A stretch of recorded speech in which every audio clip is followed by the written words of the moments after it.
Mercury is the planet nearest to the Sun in our solar system. Mercury's surface on its day side is hot enough to melt lead.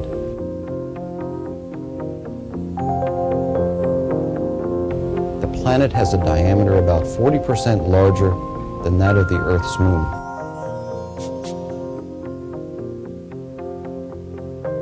During the second episode of our 13-part series, Journey Through the Solar System, we will examine the planet Mercury in detail.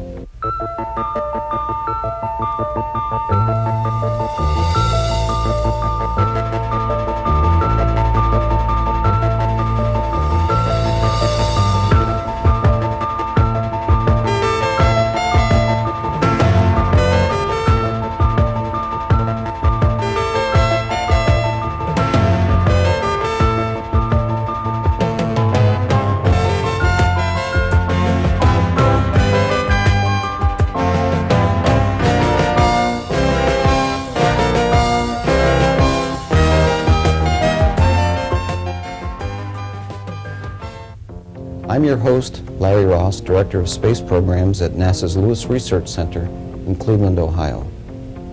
Before we begin our examination of Mercury, we will preview the planetary lineup for our following shows so that you can see how Mercury fits into the picture.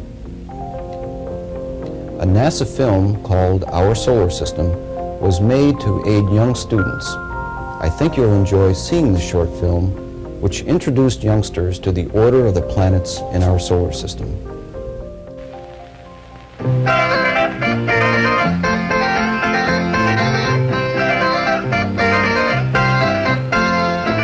My very educated mother just served us 9 pizza pies.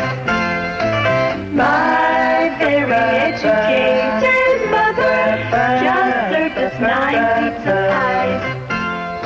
My very educated mother just served us 9 pizza pies. Let's see. There are 9, the 9 first letters of those 9 words. And there are 9 planets, with Mercury closest to the Sun and Pluto furthest away. And in between, my very educated mother just served us 9 pizza pies. Mercury is the smallest. Venus is about the same size we are, but the resemblance quits there. Its atmosphere is 10 times as dense as ours, shrouding the surface completely. And the average temperature is the boiling point of lead. And Earth? Well, that's us. My very educated M. Mars. How about Mars? Through Earthbound telescopes, we can watch Mars turn greener by seasons. Watch what might be polar ice caps advance and recede. Does that mean Mars has a summer and winter? Earth telescopes develop questions. Photographs from spacecraft like Mariner are beginning to supply answers. But man, do we still have a lot to learn. Hey, NASA! My very educated mother, J. J is for Jupiter the Giant, 300 times the size of Earth. Its atmosphere is a lethal smog of ammonia and methane and hydrogen. Likely there are fantastic lightning bolts flashing all through it. But you know, that's almost the same combination our Earth had a few billion years ago. At about the same time, early forms of life appeared. Did you know that Jupiter has a big red spot on it? It's oval-shaped, as wide as Earth, and 3 times as long. And it shifts position on the planet in a mysterious way. Why? Questions.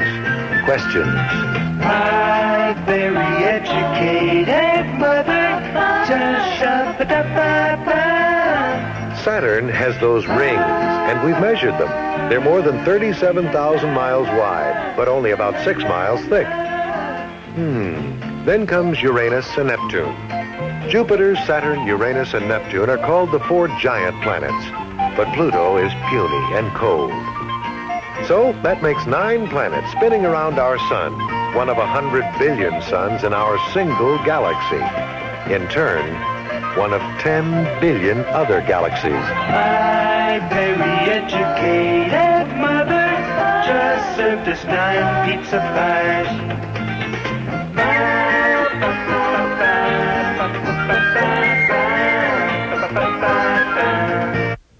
word planet is derived from a Greek word meaning wanderer.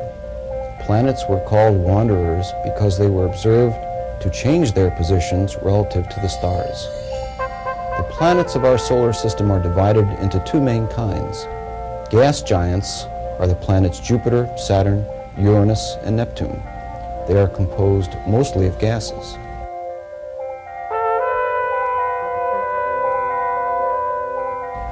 The other category of planet is the terrestrial type. Earth is in this category. This does not mean, of course, that the other planets in this category closely resemble the Earth. The terrestrials are those planets of the inner solar system which are small and rocky. Current theory suggests to us that the Sun and planets formed from the collapse of a big cloud of dust and gas about 5 billion years ago. The center of the cloud compressed to make the Sun. Planets formed in orbits around the Sun. The theory also suggests that the inner planets are relatively small and rocky because they originated from a hotter part of the dust cloud where much of the gas was lost. Mercury, named for the Roman messenger god, is denser than the Moon and seems to have a large iron core. Mercury was only a blur in earthbound optical telescopes until NASA sent the Mariner 10 probe on 3 flybys of the planet in 1974 and 1975. Incidentally, Mariner 10 was launched by the Atlas Centaur rocket managed by Lewis. Now, here are excerpts from a NASA film entitled Mercury, Exploration of a Planet.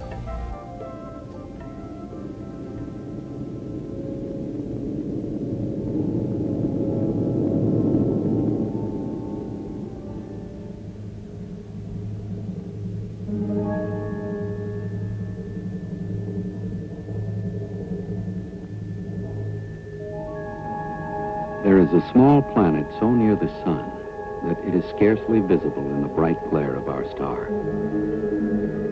Like an elusive ghost, it is best observed from Earth in the twilight hours, when the Sun has gone from the sky. The ancient Romans gave it its name, Mercury. So little was known about the planet that scientists could only guess at its origin and evolution. Like the planet Mars, it could have had violent volcanoes, deep canyons scarred by violent winds, or like our own moon, its surface might be pitted with craters, a record of ancient events written on a planet's surface. The best photographs of Mercury added little to our knowledge. But when man learned to travel in space, the electronic cameras of a spacecraft called Mariner 10 revealed the planet in startling detail.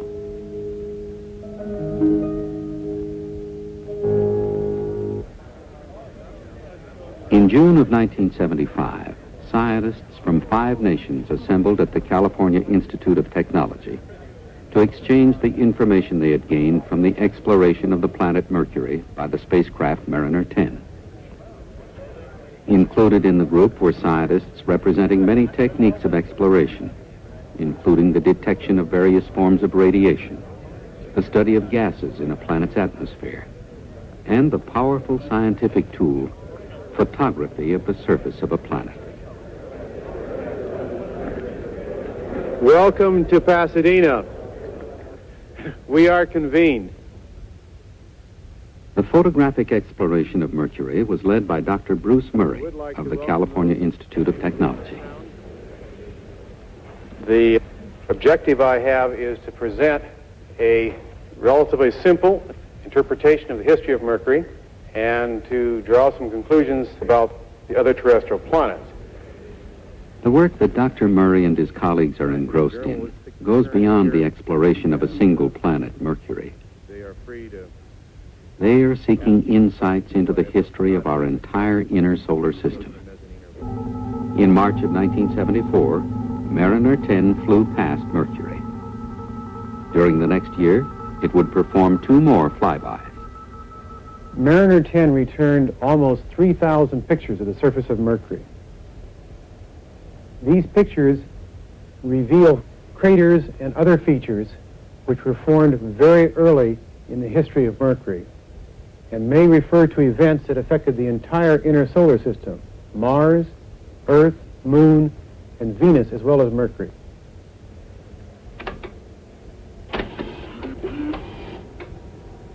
The pictures of Mercury reveal craters and many other features. And to the geologist, these features and these pictures are like the pages of a history book. And the history book for Mercury may go back almost to the formation of the solar system itself.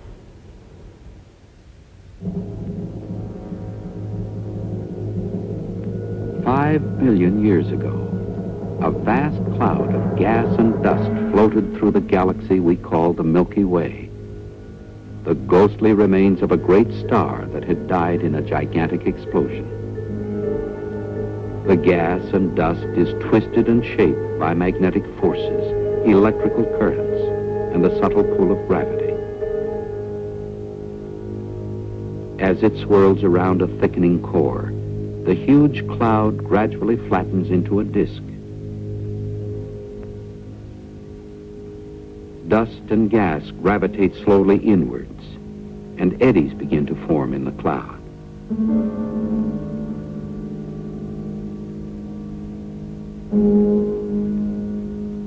Particles of matter cluster into solid bodies.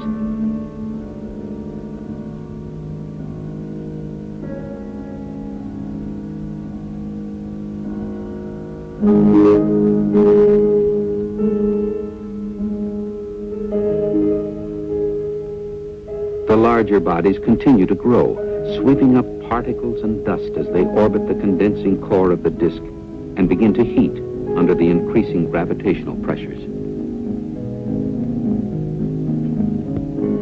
In the central core of the disk, incredible heat is being generated, hotter and hotter, until it reaches critical temperatures. And then, billions of years ago, a nuclear reaction occurred, and our sun was ignited.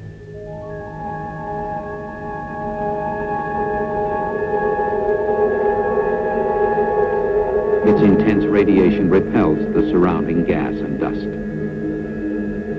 The increasing heat of the inner planets has formed them into molten spheres. Mercury, like the other inner planets, is continuously bombarded by debris that form craters on its surface. In the final stages of its formation, Mercury glowed from internal heat. Hot lava was forced to a surface being torn by collisions with masses of rock that were shaping the planet. The same heat that triggered the lava flows also melted rock and metals in the interior of Mercury. Heavy iron concentrated at Mercury's center to form a dense core, which was overlain by a thin shell of lighter material brought to the surface by lava flows. Again, the surface was gouged and pitted by a great series of impacts, leaving huge craters on the surface. The Mariner 10 photographs have revealed these early craters to scientists for the first time.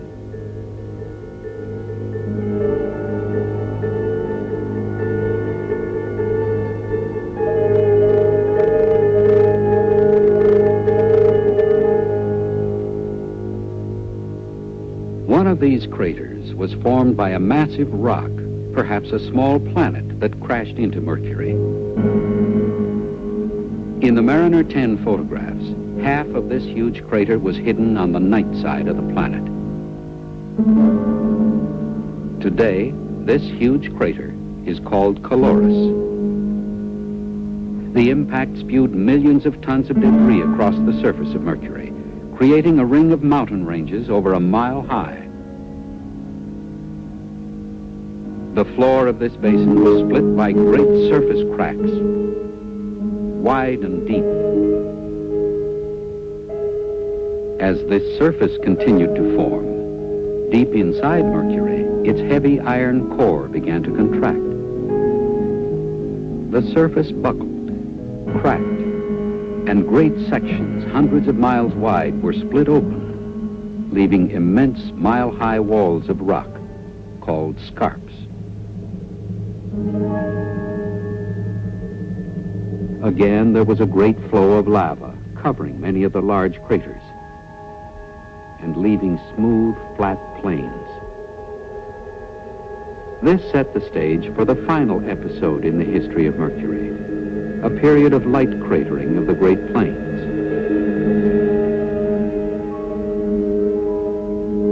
In this time, Mercury died.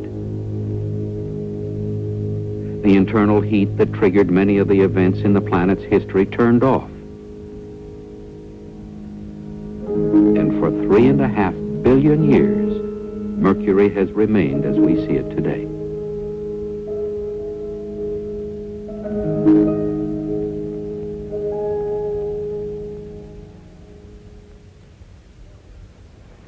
Before Mariner 10, there were a multitude of possible Mercuries. Now there's only one, the Mercury of craters and basins and plains. And this illustrates how photography can be an exploratory tool. It displays features which were perhaps never even anticipated and then sometimes could not even be imagined before the experiment was flown. In a sense, it provides answers to questions that were not even asked. This was true at Mars when Mariner 4 returned pictures of what appeared to be a moon-like surface. It had been expected that Mars might be very much like the Earth, with folded mountain ranges and many other Earth-like features. Instead, it looked like the moon, and that was a big shock. And it was an even bigger shock when Mariner 9 in 1971 visited Mars again and found huge volcanoes and even some peculiar sinuous channels that looked like they might have been formed by flowing water at some point in Mars's history. Now Viking has transported man's vision to the actual surface.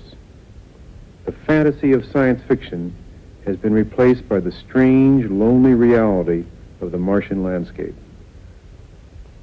When Mariner 10 flew by Venus, it discovered an unexpectedly well-organized set of cloud motions.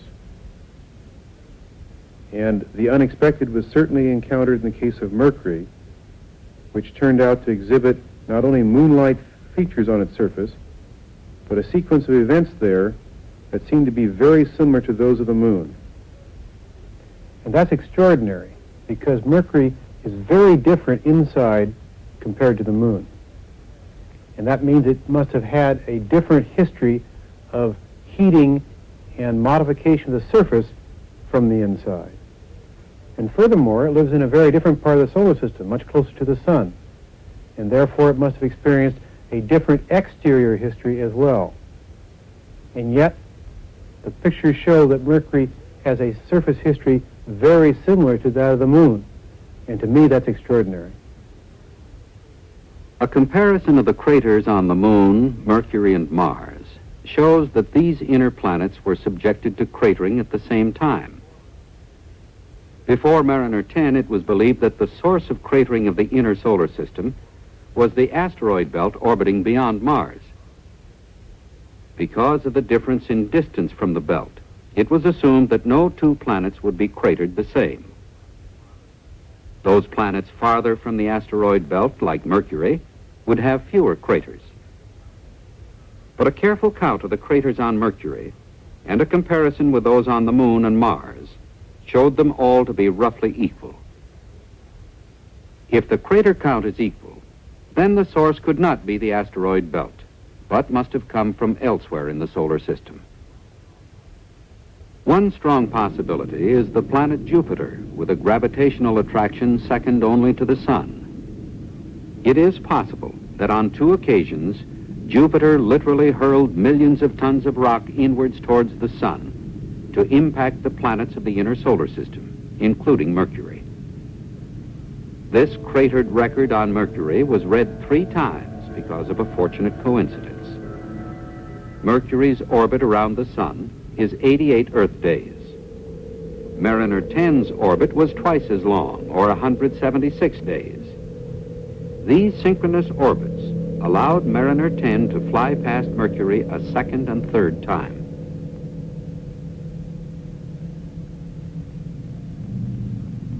The path of the first flyby was on the dark side of Mercury.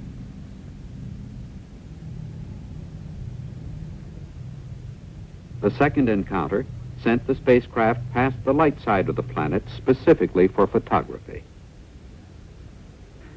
After another 6-month journey around the Sun, Mariner 10 made its third and final encounter to look again at a major discovery made during the first flyby: the presence of a magnetic field around Mercury, similar to Earth. A bow shock wave blocks the solar wind from the Sun and deflects it around the planet, creating an environment similar to the magnetic field around Earth. This discovery was a surprise because Mercury's slow rotation, about once every 57 Earth days, had led scientists to believe that the planet could not generate a magnetic field. It is believed that Earth's magnetic field is generated by an interaction between the planet's faster rotation and its molten core. Mariner 10's discovery may change theories on how these fields are formed and has given scientists their first opportunity to compare two magnetic fields in the inner solar system. There were other measurements made at Mercury by Mariner 10. Infrared showed that Mercury's surface ranges in temperature from 700 degrees Fahrenheit to 300 degrees below zero, the widest temperature range of any planet. The ultraviolet experiment revealed that Mercury has a very thin atmosphere of helium. Sensors measured the invisible cosmic rays which flood our solar system at tremendous speeds, penetrate any surface, and are unaffected by gravitational forces. Their source is unknown. Exploration is an adaptive process. Each new piece of information adds to the value of others that were accumulated earlier. We had the results of the Apollo program on the moon to help us understand the timescales and to some extent the processes we were seeing when we looked at Mars with Mariner 9. Now that Mariner 10 has looked at Mercury, we can begin to compare it with the moon and Mars and begin to realize that there is a common solar system history which has been recorded on these planets, whose early surfaces have not been erased by erosion and other atmospheric processes. That same common history affected the Earth too. And so by looking at these surfaces, reading those records, we're in fact looking back into the Earth's history, into a heretofore unexplored domain of time, our own history on the Earth. Now we can begin to compare and contrast, to look for similarities and differences, and try to recognize our family relationships among the terrestrial planets. Are we cousins or brothers, or are all of us bizarre strangers that happen to inhabit the same portion of the solar system? That's the task of comparative planetology. That's where we go from here. What we know about Mercury comes, for the most part, from the Mariner 10 mission, which we just saw described in the film. Mercury looks much like the moon. However, on Mercury, there do not seem to be dark deposits of lava, which covered the moon 3 to 4 billion years ago.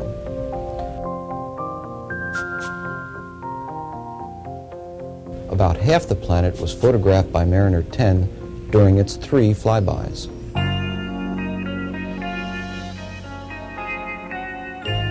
Before 1965, scientists thought Mercury always kept one side facing the sun. But after radar measurements of the planet done by astronomers at Arecibo Observatory in Puerto Rico, Mercury was found to rotate once every 59 Earth days. The rotation speed at its equator is only 6 miles per hour. Earth's rotation speed at the equator is about 1,000 miles per hour. Mercury's orbit is an egg-shaped ellipse compared to the nearly circular orbit of Earth. When Mercury is at its nearest approach to the Sun, the orbital speed increases. This change in orbital speed causes Mercury to keep one face toward the Sun during this close-in approach. Later, when Mercury moves farther from the Sun, the planet's rotation changes the face that sees the Sun. Because Mercury gets as close as 28.5 million miles to the Sun, the planet becomes very hot on the day side, as much as 950 degrees Fahrenheit. At the same time the day side is hot, the night side of Mercury is as much as 346 degrees Fahrenheit below zero. Mercury's gravity is about a third of Earth's. The gravity of the planet Venus was used to slingshot the Mariner 10 spacecraft to Mercury in 1974.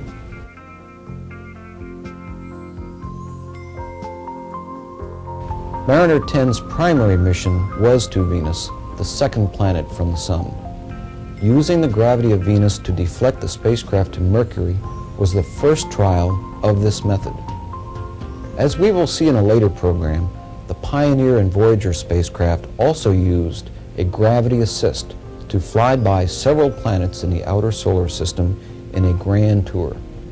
Jupiter and Saturn have already been flown by, and a Voyager craft is on the way to Uranus and perhaps Neptune.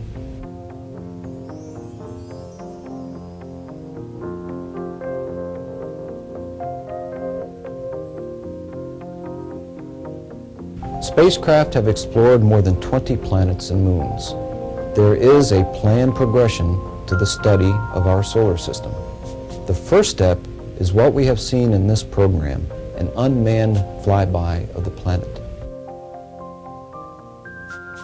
Next comes unmanned spacecraft which orbit and land on the worlds.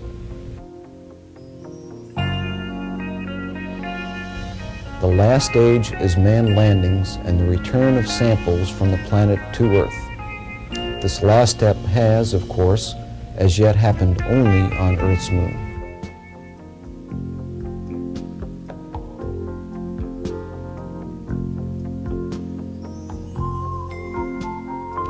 This is Larry Ross saying goodbye from the NASA Lewis Research Center in Cleveland, Ohio. I hope you can join us for the next program entitled The Veil of Venus.